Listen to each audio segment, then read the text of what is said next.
There have been some assertions recently from Republicans and also from progressive lawmakers in a now withdrawn letter that the U.S. should be more actively involved in leading peace negotiations between Ukraine and Russia. What's the White House's response to that? We've been very clear about that. That is up to Ukraine. That is up to the president, President Zelensky. There is nothing about Ukraine without Ukraine. We've been very clear about that.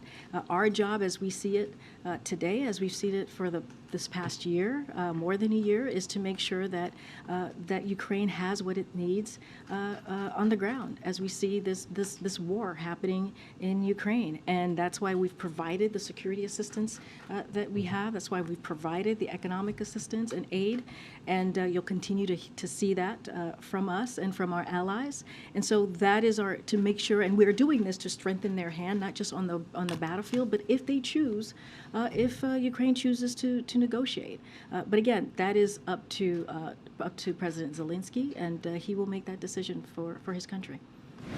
Thanks, Karine. Following up on that, did anybody from the White House ask or advise members of the Congressional Progressive Caucus to rescind that letter as they did? I don't have any comment to make about that letter.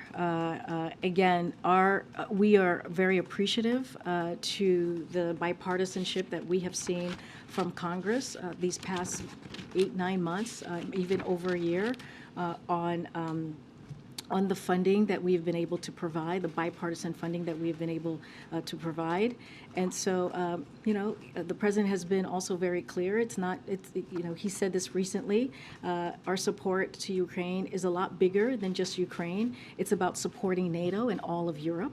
It's about making sure that Putin is not able to succeed through his brutal actions, as we have been seeing. Our support for Ukraine will remain strong until the end of this war. And so, again, we appreciate the bipartisan effort. We're going to continue to be in conversations with members of Congress on how to continue to move forward in order to support Ukraine in their efforts. Don't have more to say about that particular letter.